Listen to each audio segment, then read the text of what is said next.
नमस्कार दोस्तों, झारखंड की खबरों में एक बार फिर से आप सभी का स्वागत है। झारखंड की खबर को जानते रहने के लिए सब्सक्राइब करें झारखंड समाचार के इस यूट्यूब चैनल को, जिससे कि आपको झारखंड से जुड़ी हर एक छोटी बड़ी खबर लगातार मिलती रहे। तो आइए दोस्तों, बिना समय गवाए खबरों की ओर चलते हैं। झारखंड सरकार की ओर से चल रहे गहन क्षेत्र अभियान के तहत 6 दिनों में ग्रामीण क्षेत्रों के 88,547 लोगों की रैट जाँच हुई है और इसमें 776 लोग संक्रमित पाए गए, जिनमें 28 बच्चे शामिल हैं। और ऐसी आशंका जताई जा रही है कि कोविड की तीसरी लहर में सबसे ज़्यादा बच्चे प्रभावित होंगे। सरकार ने बच्चों के अधिकाधिक संक्रमण की संभावना को देखते हुए उससे निपटने की तैयारी तेज कर दी है। स्वास्थ्य विभाग के आईसी के वरीय प्रभारी सिद्धार्थ त्रिपाठी ने बताया कि इसके तहत राज्य के सभी जिलों में अवस्थित कोविड डेजिनेटेड अस्पताल में बच्चों के 20 बेड का आईसीयू बनाने की प्रक्रिया शुरू कर दी गई है। इसके साथ ही सिविल सर्जन से जरूरी मेडिकल उपकरण की जानकारी भी मांगी गई है और उन्हें किन किन चीज़ों की जरूरत है। उसके साथ ही सभी जिले में 6 स्वास्थ्य कर्मियों को बच्चों की देखभाल के लिए विशेष प्रशिक्षण दिया जा रहा है। इनमें 2 एक्सपर्ट, 2 डॉक्टर और 2 नर्स भी शामिल हैं। दोस्तों, बोकारो जिला अंतर्गत बेरबो अनुमंडल के कुरपानिया बोकारो थर्मल मेल रोड में एक पुलिया के नीचे सोमवार को लगभग 15 किलो का केन बम बरामद किया गया। जिला पुलिस और सीआरपीएफ ने बम को डिफ्यूज कर दिया। माना जा रहा है कि नक्सलियों ने पुलिया को उड़ाने के मकसद से इस बम को रखा था। बम रखे होने की सूचना पर सुरक्षा बल फौरन मौके पर पहुंचे और पुलिया के करीब 400 मीटर पहले लोगों को रोक दिया। इसके बाद बम निरोधक दस्ते की मदद से केन बम को डिफ्यूज किया गया। अगली खबर दोस्तों, झारखंड के सीएम हेमंत सोरेन ने सोमवार को लोगों से राज्य को अनलॉक करने के लिए सुझाव मांगे। उन्होंने कहा कि जीवन और जीविका के संघर्ष में अब हमारा ध्यान जीविका पर है, इसलिए आप अपने बहुमूल्य विचार कमेंट पर साझा करें कि कैसा होना चाहिए अनलॉक 1 की प्रक्रिया। और सीएम के इस ट्वीट के बाद 5 घंटे में सोशल मीडिया पर सीएम की इस पोस्ट पर राज्य भर से लगभग 15,000 लोगों ने अपना रिएक्शन दिया और इसमें 95% लोगों ने सीएम से गुहार लगाई है कि हेमंत सोरेन जी, लॉकडाउन चाहे बढ़ा लीजिए लेकिन ई पास का नियम हटा दीजिए। सोशल मीडिया पर सीएम को दिए गए रिप्लाई में हर दूसरा पोस्ट ई पास से संबंधित था और इसके बाद यहां बड़ी संख्या में लोग कपड़ा, जूता, चप्पल व अन्य दुकानों को खोलने की अनुमति देने की मांग कर रहे हैं। लोगों का कहना है कि जीवन के साथ जीविका भी बहुत जरूरी है। दुकानें बंद हो जाने के कारण लोगों के सामने खाने के लाले पड़ गए। बड़ी संख्या में विभिन्न व्यवसायों से जुड़े लोग जो हैं बेरोजगार हो चुके हैं। वहीं दोस्तों, कुरुमगढ़ थाना क्षेत्र के मड़वा जंगल में सोमवार सुबह पुलिस और नक्सलियों के बीच मुठभेड़ हो गई।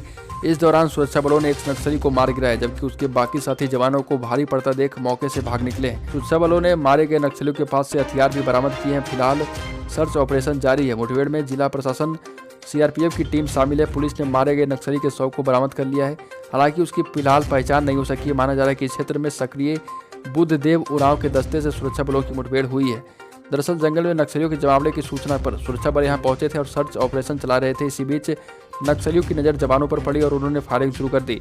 जवाबी कार्रवाई में सुरक्षा बलों ने भी फायरिंग की और एक नक्सली को मार गिराया। अगली खबर दोस्तों, झारखंड 3 जून से अनलॉक हो जाएगा। इस प्रक्रिया को अलग अलग फेज में लागू किया जाएगा। झारखंड के सीएम हेमंत सोरेन ने इसकी घोषणा की है। साथ ही सोशल मीडिया पर लोगों से अनलॉक 1 पर उनके सुझाव भी मांगे हैं। सीएम ने कहा कि स्वास्थ्य सुरक्षा सप्ताह में आपके दिए सहयोग से हमने कोरोना की दूसरी लहर पर काबू पा लिया है। जीवन और जीविका के संघर्ष में अब हमारा ध्यान जीविका पर, इसलिए आप अपने बहुमूल्य विचार कमेंट कर साझा करें। और राज्य में 22 अप्रैल को लॉकडाउन की घोषणा की गई थी। इसके तहत आवश्यक सेवाओं को छोड़कर सख्ती बरती गई थी। इससे पहले 29 मई तक लागू किया गया था। इसके बाद इसमें अलग अलग बदलाव के साथ 3 जून तक बढ़ाया गया है।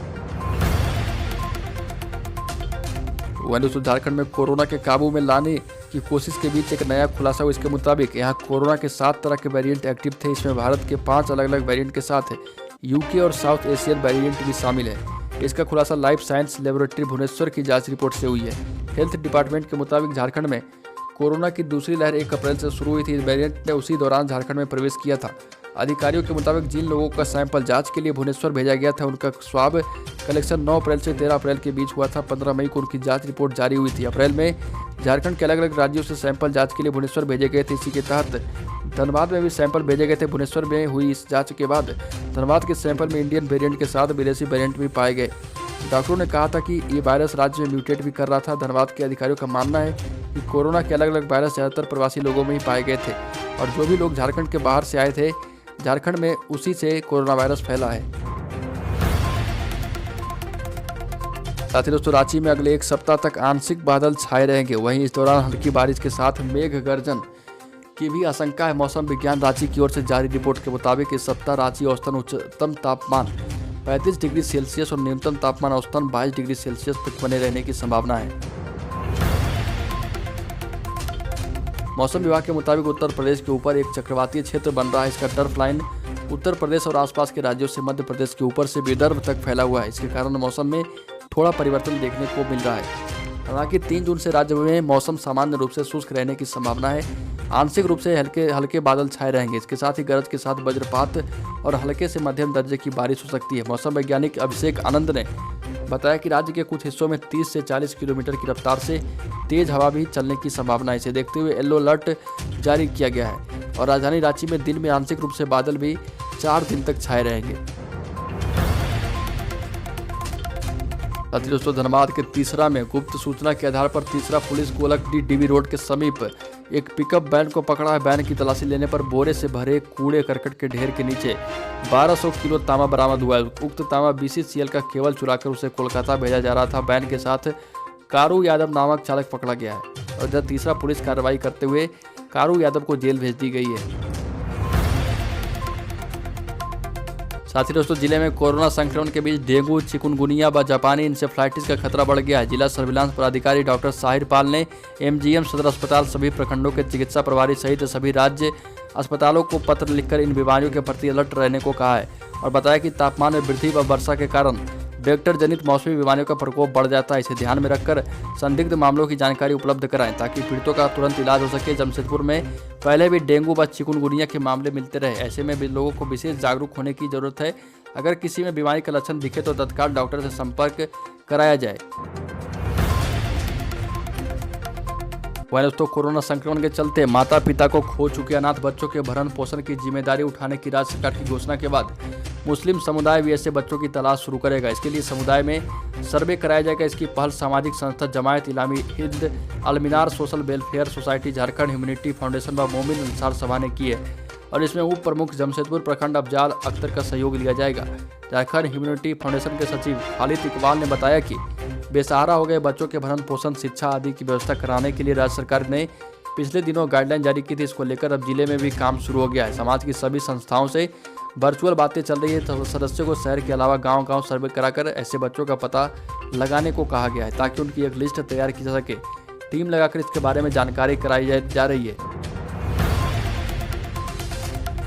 दोस्तों, कोरोना ने बच्चों की पढ़ाई पर सबसे बुरा असर डाला है। ग्रामीण क्षेत्रों की स्थिति तो और भी खराब है। 14 महीने से सरकारी स्कूल बंद पड़े हैं और स्थिति यह है कि स्मार्टफोन नहीं रहने और आर्थिक तंगी के कारण सरकारी स्कूलों के 1ली से 8वीं तक के लगभग 35 लाख बच्चों में से 1,90,000 बच्चे पढ़ाई से दूर हो चुके हैं। यानी पढ़ाई लिखाई से उनका कोई नाता नहीं रह गया। दिसंबर से फरवरी तक सरकारी स्कूलों के पोषक क्षेत्रों में शिक्षकों ने 1ली से 8वीं कक्षा के तक के बच्चों को लेकर यह सर्वे किया है और इसमें पाया गया कि 3 महीने के दौरान 1,90,000 बच्चे स्कूल की सभी गतिविधियों से दूर हो चुके हैं। ये बच्चे JEPC के DG 7 कार्यक्रम से नहीं जुड़ पाए। ये अपने स्कूल के शिक्षकों से किसी भी माध्यम से शिक्षा नहीं ले पा रहे। एडमिशन लेने के बाद भी महीनों से शिक्षक के संपर्क में नहीं है। JEPC के आंकड़े के मुताबिक करीब 25% बच्चे इस समय डिजिटल लर्निंग मटेरियल का लाभ ले पा रहे हैं। तो दोस्तों, झारखंड की खबरों में आज के लिए इतना। अगर आपने अभी तक इस चैनल को सब्सक्राइब नहीं किया तो सब्सक्राइब करें, जिससे कि आपको झारखंड से जुड़ी हर एक छोटी बड़ी खबर लगातार मिलती रहे।